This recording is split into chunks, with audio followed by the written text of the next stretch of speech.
Assalamualaikum warahmatullahi wabarakatuh.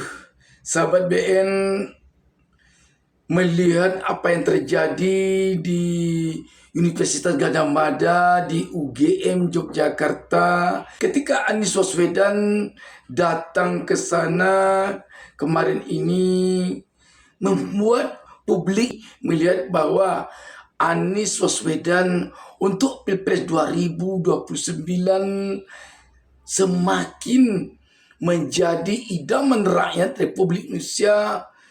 Anies Baswedan memimpin negara Republik ini untuk periode 2029-2034 nanti.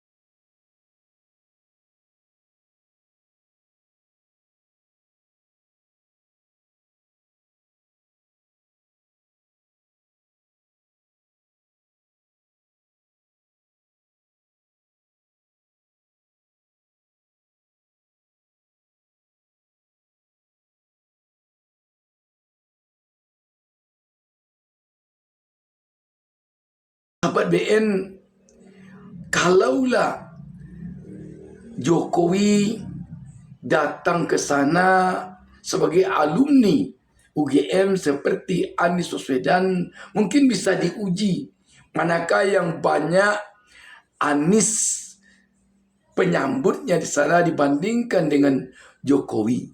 Kalau memang Jokowi alumni UGM. Beranjak dari sini sahabat BN, kalau kita dengarkan sekarang ini pembicaraan dari berbagai kalangan masyarakat di seantero Republik ini, memang melihat kondisi Indonesia sekarang ini, baik dilihat dari segi semakin menggunungnya pengangguran, semakin menjadi-jadinya PHK, juga ketika publik melihat semakin terbongkarnya berbagai korupsi pada berbagai tempat, terutama korupsi yang terjadi di BUMN akhir-akhir ini, maka memang Anies Baswedan tampaknya menjadi pilihan utama rakyat untuk memimpin Republik ini.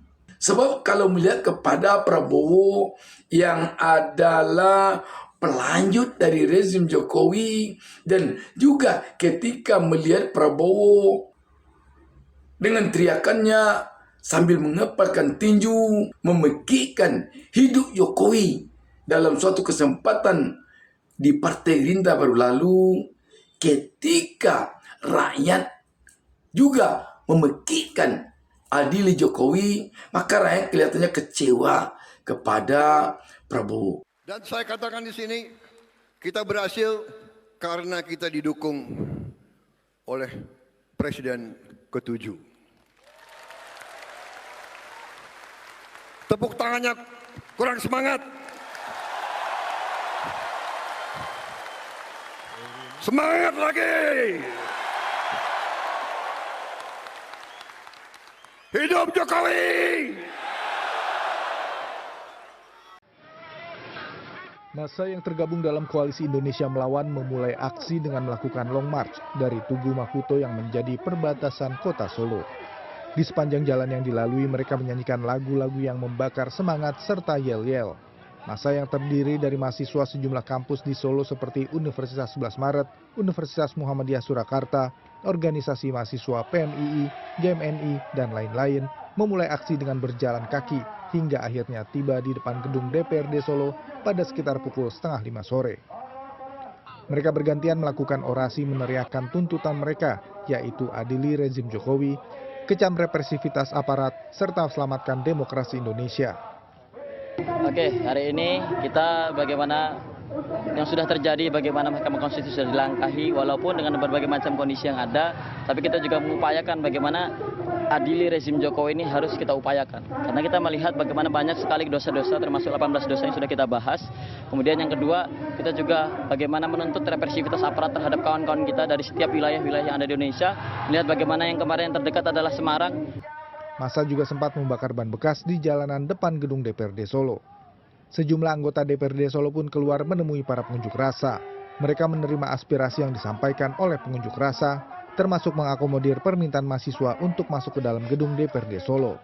Setelah bernegosiasi dengan didampingi oleh aparat kepolisian, mereka diperbolehkan masuk hingga ke halaman untuk membacakan tuntutan mereka. Dan juga kalau dilihat dari sisi pemberantasan korupsi, sampai saat ini belum ada tanda-tanda undang-undang perampasan aset akan lahir di Republik ini.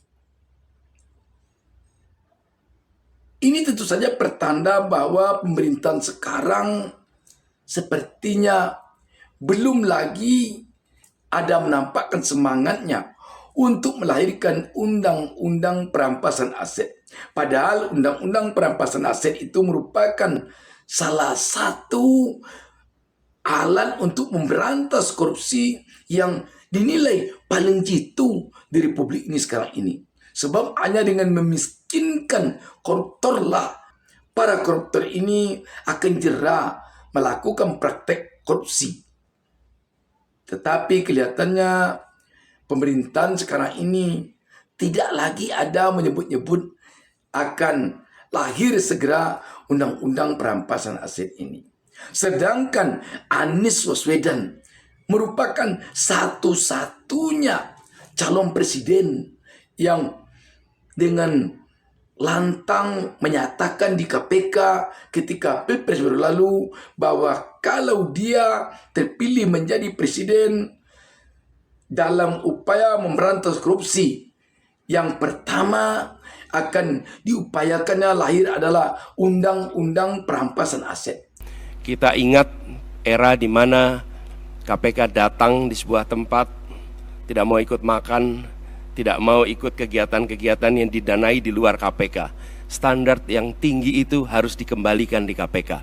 Sehingga bukan saja undang-undangnya memberikan kekuatan dan kemandirian, tapi juga di dalamnya baik pimpinan maupun seluruh staf bekerja dengan kode etik yang amat tinggi. Yang ketiga adalah rekrutmen. Rekrutmen di KPK kita perbaiki sama-sama seperti tadi disampaikan yang diusulkan oleh Presiden di tingkat pimpinan maupun rekrutmen staf. Bukan sekedar mencari pekerjaan, tapi menjadi tempat untuk memberantas korupsi. Ini hal pertama yang kami ingin lakukan. Yang kedua adalah seperti katakan tadi, optimalisasi LHKPN. Dan kami setuju, bila tidak itu dilaksanakan, maka bisa dilakukan demosi, bahkan reposisi atau sanksi yang lain. Lalu kami melihat perlunya kita menuntaskan undang-undang atau RUU perampasan aset. Koruptor harus dimiskinkan, tidak ada pilihan lain. Dan ternyata memang sekarang belum tampak ada tanda-tanda Prabowo akan mendorong lahirnya undang-undang perampasan aset. Padahal Prabowo merupakan ketua partai Gerindra yang banyak kadernya di DPR. Dan lagi pula Koalisi Indonesia Maju atau KIM merupakan koalisi yang paling banyak anggotanya di DPR, yakni mencapai 80%. Jadi kalaulah KIM atau Koalisi Indonesia Maju mau melahirkan undang-undang perampasan aset, maka dengan sangat mudah undang-undang ini akan lahir.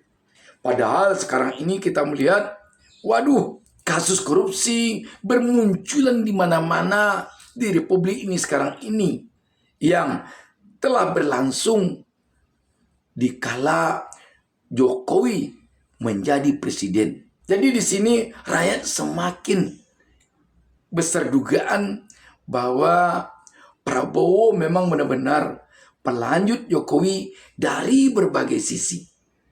Termasuk mungkin komitmen terhadap pemberantasan korupsi.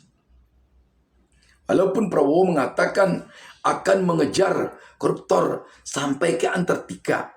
Tetapi sampai sekarang apa yang dinyatakannya itu belum lagi bisa terbukti dengan nyata. Maksudnya undang-undang perampasan aset yang bisa mengejar koruptor kemana saja di dunia ini sampai sekarang belum ada tanda-tandanya akan lahir.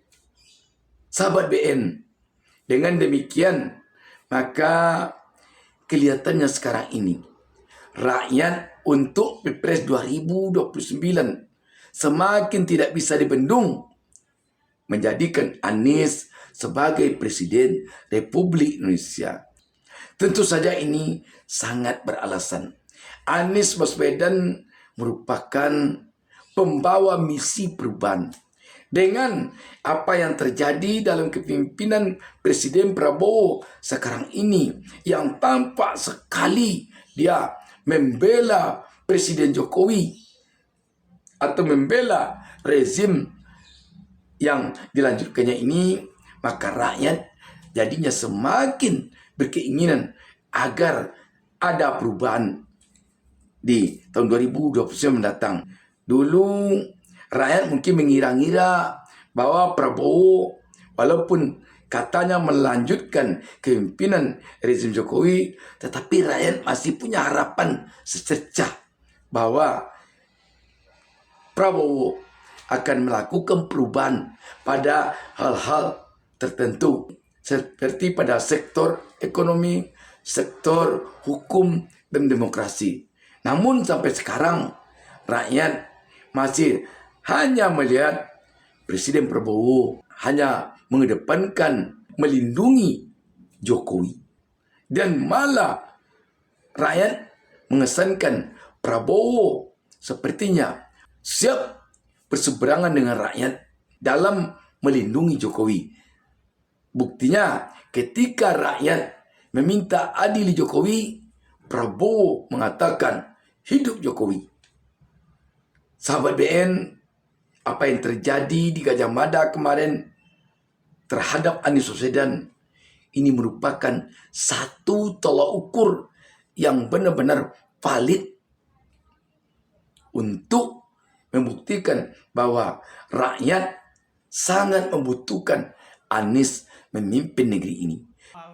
Melihat kondisi negara Republik Indonesia sekarang ini, rakyat tampaknya semakin merindukan pemimpin pembawa perubahan dari kondisi selama ini kepada yang lebih baik, yang benar-benar mencintai rakyat, pemimpin yang punya komitmen terhadap pemberantasan korupsi, pemimpin yang benar-benar punya komitmen untuk penegakan hukum, yang berjuang sepenuh hati untuk mengangkat derajat kesejahteraan rakyatnya. Pemimpin yang memiliki etika moral yang tinggi dan pemimpin yang santun. Dan semua itu ada pada Anies Baswedan. Demikian sahabat BN. Wassalamualaikum warahmatullahi wabarakatuh.